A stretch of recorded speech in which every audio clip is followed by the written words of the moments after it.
Nah, bersama saya di kesempatan sore hari telah hadir bersama Ustadz dari Jakarta. Beliau adalah Buya Haji Muhammad Alfiz Caniago. Assalamualaikum Buya. Waalaikumsalam warahmatullahi. Gimana kabarnya Buya di siang hari ini? Alhamdulillah. Udah berapa lama nih di Kota Bontang Buya? Udah 3 hari. Udah 3 hari. Buya, kalau tadi saya bilang bahwa mudah-mudahan puasa kita mendapatkan keberkahan gitu ya. Amin, berkah. Banyak orang yang mungkin mengatakan berkah. Nah, sebenarnya berkah itu apa sih Ustadz? Iya. Berkah itu artinya nilai lebih dari nilai yang sebenarnya. Itu arti berkah. Misalnya kalau Ramadan penuh berkah, berarti Ramadan itu punya nilai lebih dari nilai yang sebenarnya. Misalnya kalau di hari biasa kita tidur itu ya tidur, tapi dalam bulan Ramadan ya tidur itu nilainya ibadah. Tidur nilainya ibadah. Bernafas saja kita itu dihitung tasbih. Kenapa? Karena itu berkahnya Ramadan. Gitu. Jadi memang keberkahan di bulan suci Ramadan ini sangat luar biasa ya Bu ya. Oh, luar biasa, Masya Allah. Dan itu Allah sendiri yang menjanjikannya. Ya, Allah yang menjanjikan, Allah yang akan membalasnya, Masya Allah, luar biasa. Karena itu bersyukurlah kita masih jumpa dengan Ramadan. Dan bagi orang-orang yang sangat memahami, merindukan Ramadan ini sangat takut ya berpisah dengan Ramadan. Yang ditakutkan khawatir tidak jumpa dengan Ramadan yang akan gitu datang. Ya. Bukan berarti bahwa ketika memasuki di bulan Syawal nanti ketemu sama Lebaran, ibadahnya kembali lagi ke sebelum Ramadan ya Bu ya. Iya, dikhawatirkan gitu, tapi diharapkan ya apa yang telah kita raih di dalam Ramadan ini barangkali kalau bisa ditingkatkan itu yang diharapkan. Tapi tidak pertahankanlah apa yang sudah kita raih gitu ya. Baik, Buya dan juga pecinta SK dan pemirsa BKTV di rumah, yang pasti di sore hari ini kita ingin mengupas tuntas tentang keberkahan, tentang berkah dan bagaimana cara kita bisa menerima dari semua karunia-karunia Allah yang telah diberikan kepada kita. Seperti yang tercantum di dalam surat Al-Ibrahim ayat 9 ya Ustadz ya, lain sakartum lazidanakum wala in kafartum inna adzabillahi syadid, semacam itu, bahwa keberkahan, bahwa kemuliaan dan kenikmatan harus tetap kita syukuri. Nah, apakah termasuk di dalamnya ada keberkahan juga? Silakan Bu ya untuk menyampaikan tausiahnya di sore hari ini. Baik, alhamdulillah kita bicara tentang berkah, Masya Allah ya. Di dalam ayat lain Allah berfirman, a'udzubillahi minasyaitonirrajim, bismillahirrahmanirrahim.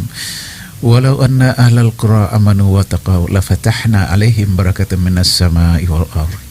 Artinya sekiranya penduduk negeri beriman dan bertakwa kepadaku, niscaya akan kulimpahkan keberkahan dari langit dan dari bumi.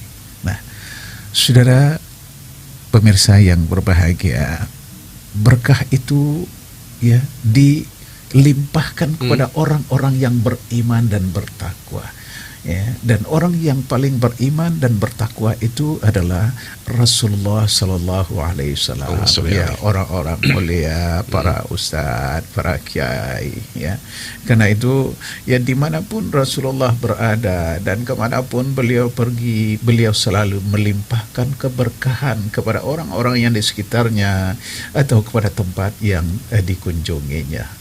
Ya, nah saudara, Rasulullah itu orang yang paling beriman dan bertakwa, karena itu beliau menjadi pintu berkah bagi, bukan hanya bagi manusia tapi juga bagi alam semesta ini. Ya, misalnya satu ketika Rasulullah Sallallahu Alaihi Wasallam hendak ke pasar mencari sesuatu keperluan beliau.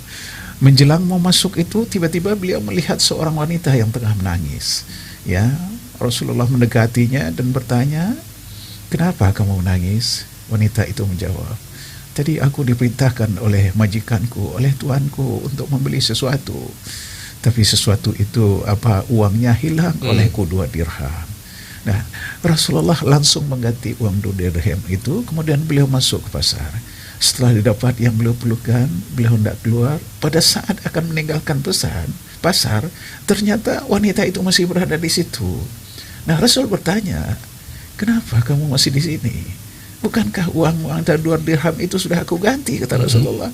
Ya, lalu kata wanita, "Betul, uangku yang hilang telah diganti, tapi aku sudah terlambat pulang. Aku pasti akan dimarahi. Aku takut," katanya.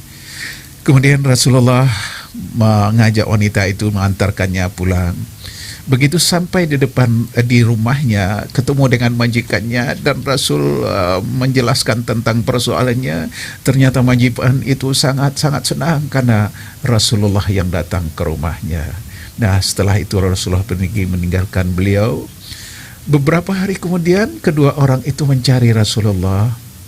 Telah jumpa, lalu majikannya berkata, "Ya Rasulullah, hari ini, saat ini, detik ini, aku memohon kepadamu ya Rasul, agar engkau menjadi saksi bahwa mulai detik ini budakku telah kumerdekakan. Jadi mulai sekarang ini dia sudah merdeka." Lalu kata Rasulullah, Rasul mengangkat kedua tangannya bersyukur kehadirat Allah. Kemudian Rasul berkata, "Ya, aku belum pernah punya uang 2 dirham yang keberkahannya sebesar ini," kata Rasulullah. Jadi saudara, kalau dilihat dari nilai uangnya sama-sama 2 dirham, ya, tetapi karena uang itu dari Rasulullah, uang yang telah diberkahi, ya, sehingga dia mampu membebaskan budak yang nilainya ratusan ribu dirham. Dan itu sangat luar biasa, melebihi dari senilai 2 dirham itu, Bu ya. Ya, jadi memang anak itulah berkah, dia punya nilai lebih dari nilai yang sebenarnya.